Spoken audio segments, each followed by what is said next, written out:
Edwards, the coffee with the extra flavor lift, brings you Night Editor.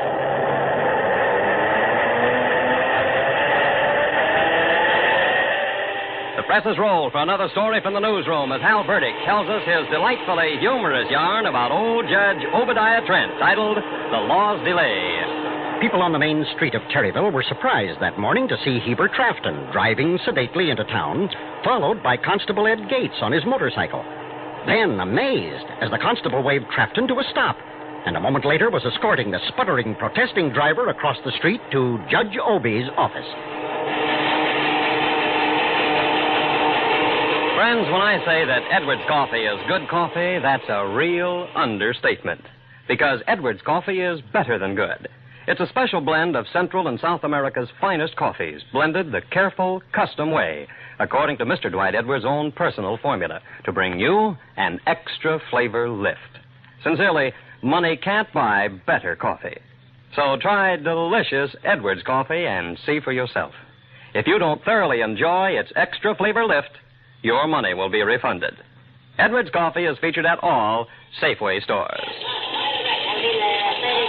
Well, the pressure of getting out the early editions left little time for relaxation from the newsroom grind tonight. But at last, Hal and his young desk man, Bob, have found a few minutes' breathing spell. And right now, in the kitchen of the food editor's office, down the hallway... Pull up a chair, boss. Coffee's on. Yeah, right, Bobby. Oh, and don't forget to put that Edwards jar back on the shelf before we leave. Not a chance. The last time I forgot it, I got a real bawling out from Jane Holmes. Yeah, and before I forget... Have you assigned someone to cover the governor's speech at that war memorial dedication in Wickford next Sunday? Oh, sure. Barney's going up there with a photographer, Hal. Yeah, good. I'd sort of like to be making that trip myself, Bobby. Give me a chance to stop off at Terryville and look up my old friend Judge Obie. Terryville? Don't tell me that whistle stop rate's a judge. Well, Justice of the Peace, to be correct. Yeah, Justice of the Peace, Obadiah Trent. Also the town's leading hay, grain, and feed merchant. He's a great old character. All right, Hal. Slide the sugar my way, and I'll be ready to listen to it. Listen to what? The story about Judge Obie. Don't tell me there isn't one. One? I expect there are hundreds of them if I could ever have time to dig them out, Bobby. But there is one I know. One that might be titled The Law's Delay. The story of Judge Obie and old Heber Trafton and Millie Davis. You see, everyone in Terryville knew what was happening to Millie. Knew that Trafton was about to take her home away from her on a foreclosure sale to cover some debts left by her late father. And there was nothing the modest folk of Terryville could do about it, much as they disliked old Skinflint Trafton. He wanted the place more than he did the money. It had joined his farm a mile down the other side of the river from town. The new state highway would go by it someday. The property would be worth a lot more than the amount he loaned on it.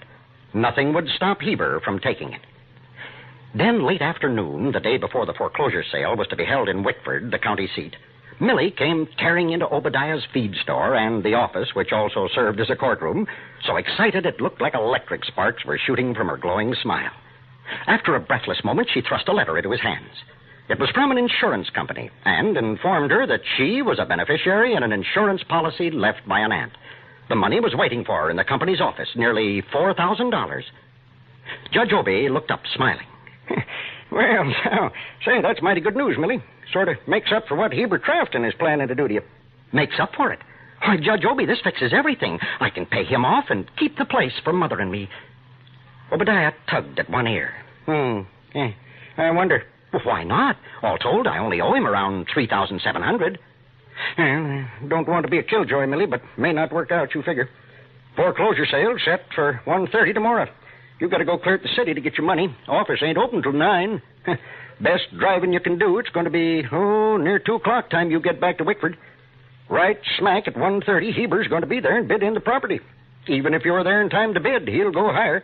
Oh, no, Judge Obie. Surely he can't do that. Not only can, but will, sure as fate. Couldn't keep him from that sale with a 10-gauge double-barrel shotgun. They sat there silent, looking out the window, watching a car move slowly down the street and rumble across the old wooden bridge over Preston River. There's Heber now, heading for home. And I'd like to follow him and tie him up or do something to him so he couldn't get to that sale tomorrow. Well, we might pry a couple planks out of the bridge so he couldn't get back across it tomorrow. Learn things so rickety wouldn't be much of a job. There was another long silence. The girl stood up wearily. Well, I won't bother you any longer. If anyone could figure out a way to stop him, you could. Guess I'm licked. Thanks for listening to me, and Millie! Obadiah's hand hit the desk with a bang that made her jump. By jing! Well, what is it, Judge Obie? Craziest idea I ever had in my life. Maybe it won't work. Most likely not. But now, looky here, Millie.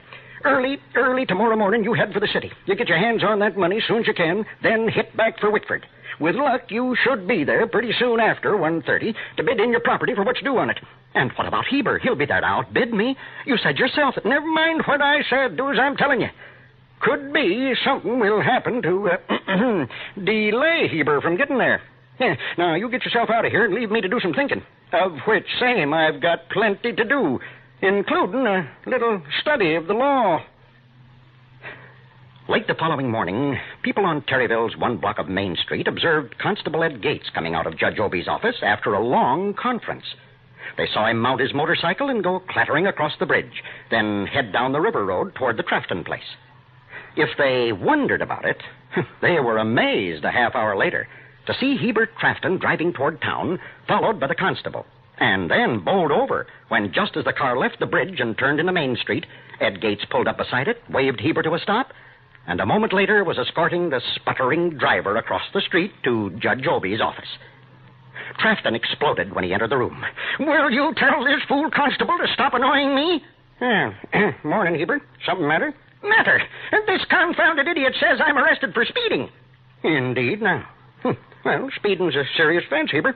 But I wasn't speeding, and he knows it. He trailed me all the way into town from my place. He knows I didn't go over 25 miles an hour at any time. You tell him so, Gates. You know right well it's true. No, Heber, just a minute. If the constable has arrested you for breaking the law, we'll have to hear the case in the proper manner. Well, Heber can be quick about it. I've other things to do better than being subjected to this tomfoolery. Judge Obie's eyes strayed to the clock on the wall. Sorry, Heber, but it's just noon o'clock. Court always adjourns at noon. We'll have to hear the charge later. Very well. I've got business over in Wickford. I'll stop on my way back.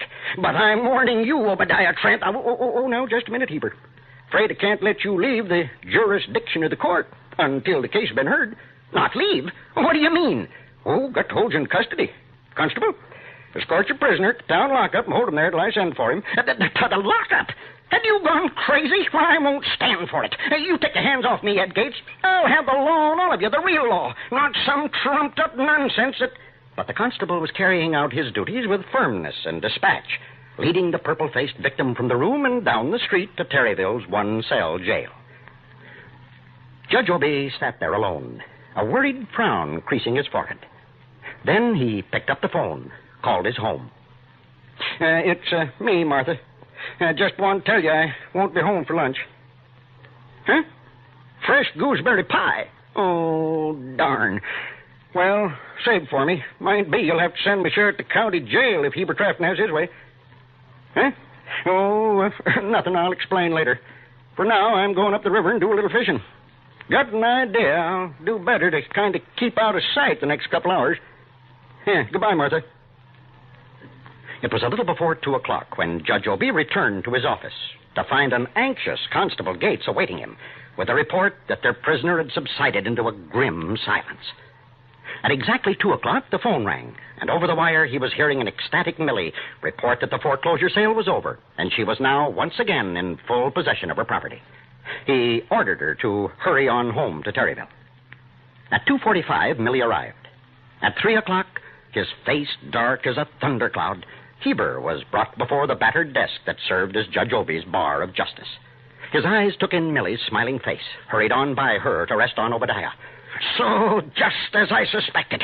This was a trumped-up piece of skullduggery to keep me from that foreclosure sale. Court will come to order. Court! You're going to find out what happens in court before I'm through with you, Obie Trent. False arrest, criminal assault, full damages for the value of that property. You and your tool, Ed Gates, are going to hear a lot more about this. You'll know all about courts. Yes, and jails. Judge Obie, Millie's voice was tinged with fear. He can't do all that to you, can he? You haven't gotten into trouble trying to help me. Silence, everybody. Silence. Now, Constable, what's the charge against this man? Well, according to you, Judge Obie, speeding. How fast was he going? Well, clocked him all the way into town like you told me to. Never went less than 20. Looks like you're guilty, Heber. Guilty of what? The state law gives me the right to drive. Road you was on ain't never been made a part of the state highway system. Still a township road. Well, what difference does that make? Oh, considerable. Under a lawful ordinance of the township of Terryville, I could keep you in jail 24 hours. Howsomever, I'm going to be generous and let your sentence be the 3 hours you already spent there. Town lockup's damp and drafty.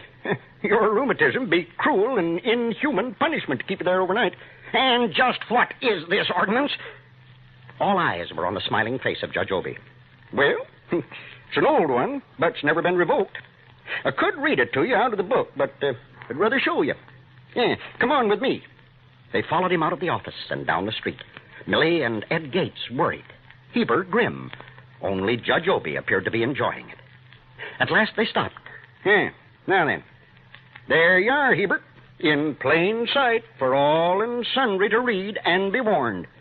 Their eyes followed his pointing finger. Up to the wooden superstructure of the old bridge. Up to the dusty, long-neglected sign, to whose words Obadiah gave voice.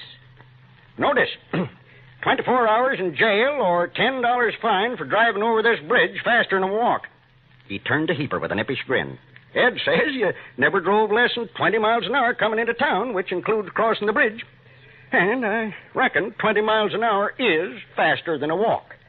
And now, Millie, whilst Heber goes home to consider his sins and how they kept him from that foreclosure sale, you and I are going out to our house. Mother made fresh gooseberry pie today, which is the best darn thing I know about for a celebration.